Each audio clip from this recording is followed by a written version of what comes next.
Hello friends, welcome back to my channel. ये इस ड्रामे की हिंदी एक्सप्लेनेशन का पार्ट 4 है। तो चलिए वीडियो को स्टार्ट करते हैं। दुआंग के साथ टेम्पल में होती है। होम को दान करने के बाद दोनों वहाँ से जा रहे होते हैं। तभी उनकी मुलाकात प्रिंस और यूसुन से हो जाती है। दुआंग तो उसे जलाने के लिए एक के चिपक रही होती है और उसे बताती है, मैं यहाँ पर ना प्रे करने के लिए आई थी कि मैं और एक हमेशा साथ में खुश रहे।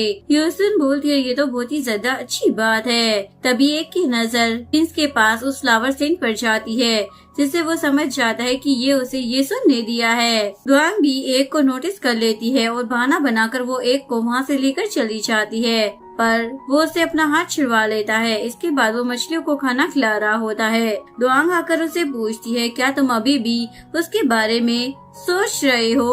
वो बोलता है, मुझे पता है तुम किसके बारे में बात कर रही हो, पर तुम्हें ये सब कुछ मैटर क्यों कर रहा है? वो बोलती है, क्योंकि ना तुम मेरे हस्बैंड हो। वो बोलता है, तुम जानती हो ना हमारा रिश्ता फेक है। वो बोलती है, फेक हो या रियल हस्बैंड तो हो ना। वो बोलता है, सही का बताओ क्या पूछना है? वो पूछती है, जब तुमने खुद उससे ब्रेकअप किया था तो तुम्हें उसकी इतनी ज्यादा फिक्र क्यों हो रही है? वो पूछता है, तुम्हें ये बात किसने बताई है? वो बोलती है, सवाल मत पूछो, जवाब दो।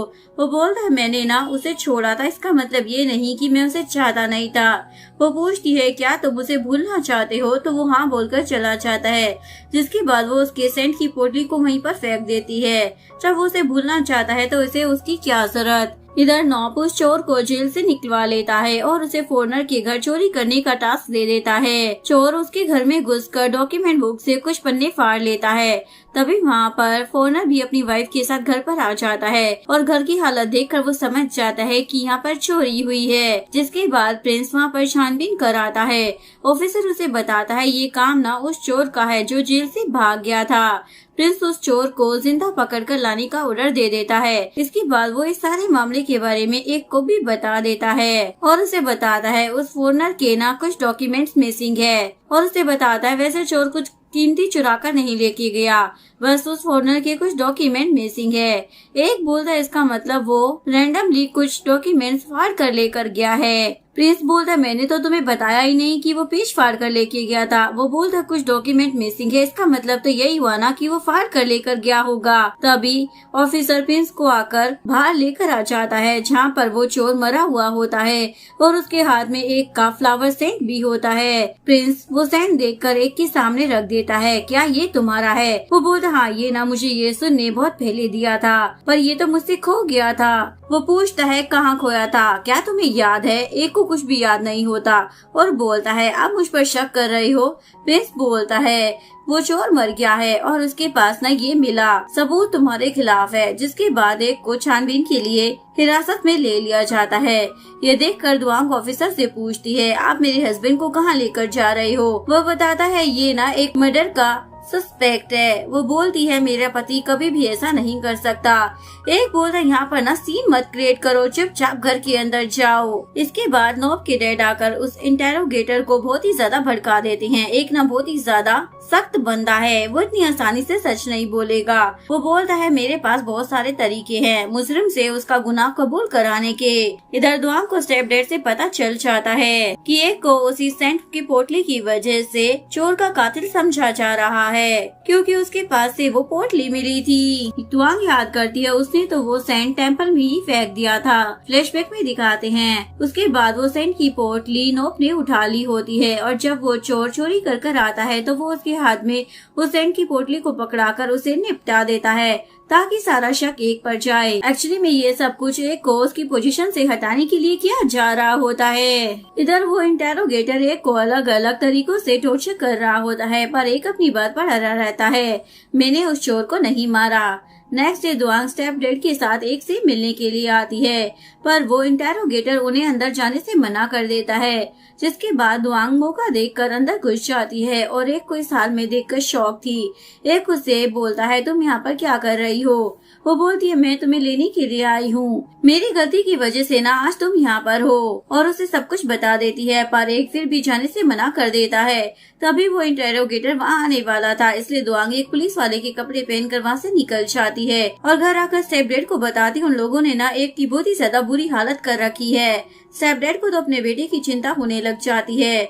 नेक्स्ट डे प्रिंस एक से मिलने के लिए आता है और इंटेरोगेटर को एक को इतना टॉर्चर करता हुआ देखकर उस पर भड़कने लग जाता है। तब स्टेप डैड एक से मिलने के लिए वहाँ आते हैं, पर उनकी मुलाकात बाहर प्रिंस से हो जाती है। प्रिंस बोलता है, मैं ना एक को उसकी बेगुनाही साबित करने का एक मौका देना चाहता हूँ। उसके बाद भी अगर वो बेगुनाह साबित नहीं हुआ तो उसकी पोजीशन नोब को दे दी जाएगी।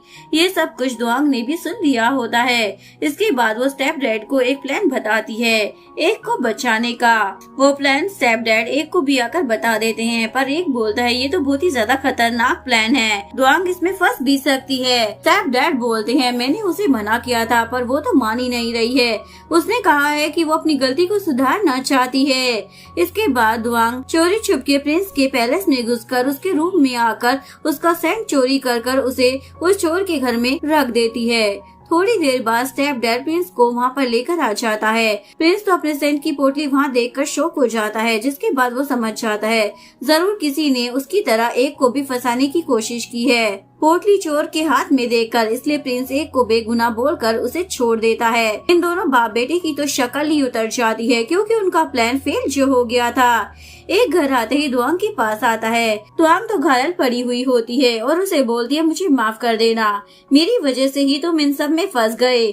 वो बोलते ये सब छोड़ो, ये बताओ तुम्हारा पैर किससे घायल हो गया। फ्लैशबैक में दिखाते हैं जब दुआंग चोर के घर से सेंट रखकर भाग रही होती है तो एक गार्ड ने उसके ऊपर तीर से हमला कर दिया होता है, लेकिन बाद में उस गार्ड को लगता है कि पेट में से खून आ रहा था, इसलिए वो पेट से ही माफी मांगने लग जाता है। प्रेजेंट में एक कुछ मेडिसिन लिखकर मेड को देता है और उसे बाहर मेडिकल शॉप से लाने के लिए भेज देता है। इसके बाद वो दुआंग की मलहम पट्टी करता है, इवन पूरी रात उसका ख्याल रखता है। नेक्स्ट डे वो उसे डांट रहा होता है, दोबारा मेरे लिए ना ऐसा रिस्क लेने की कोई जरूरत नहीं है। तभी प्रिंस नोब के साथ वहाँ पर आ जाता है। प्रिंस बोलता है, हम यहाँ पर ना 2 कारणों की वजह से आए हैं। और नोब बताता है, कल गार्ड ने ना एक बंदे को ना चोर के घर से निकलते हुए देखा था और उस पर तीर चला दिया था, और हमें पता चला है कि कल तुम्हारी मेड ना मेडिसिन खरीदने के लिए बाहर गई थी। दुआंग बोलती है, जो भी बोलना है ना सीधा सीधा बोलो। वो बोलता है, हमें शक है कि किसी ने प्रिंस के घर से सेंट चुराकर उस चोर के घर पे रख दिया था। दुआंग उसे कोई जवाब दे पाती उससे पहले नोब बोलता है, हमें ना अंकल पर शक है। अंकल तो शॉक हो जाते हैं। ये सुनकर सभी लोग हैरान हो जाते हैं कि अंकल पर शक हो रहा है। नोब तो अंकल को अपने सारे कपड़े उतारने के लिए बोलता है ताकि देख सके कि उनके शरीर पर कोई जख्म है या नहीं। अंकल भी बड़े मजे से अपने कपड़े उतारने लग जाते हैं, पर उनके शरीर पर कोई भी घाव नहीं होता। ये देखकर नोब तो शॉक हो जाता है। दुआंग अंकल को उनके कपड़े उतार कर देने लग जाती है, पर इस चक्कर में उसकी ब्लीडिंग स्टार्ट होने लग जाती है।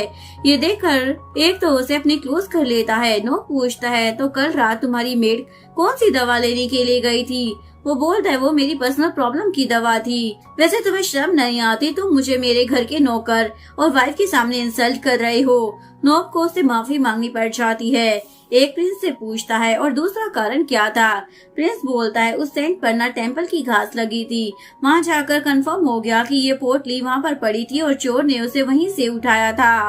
अब तुम ना ऑफिशियली बेगुनाह साबित हो गए हो, इसलिए कल से तुम अपनी ड्यूटी ज्वाइन कर सकते हो। ये सुनकर एक और दुआंग तो बहुत ही ज्यादा खुश हो जाते हैं। प्रिंस एक को वो सेंट वापस करता है। एक बोलता है, अब मुझे इसकी जरूरत नहीं है क्योंकि मेरी ऑलरेडी वाइफ है। ये सुनकर दुआंग के तो फेस पर चमक आ जाती है।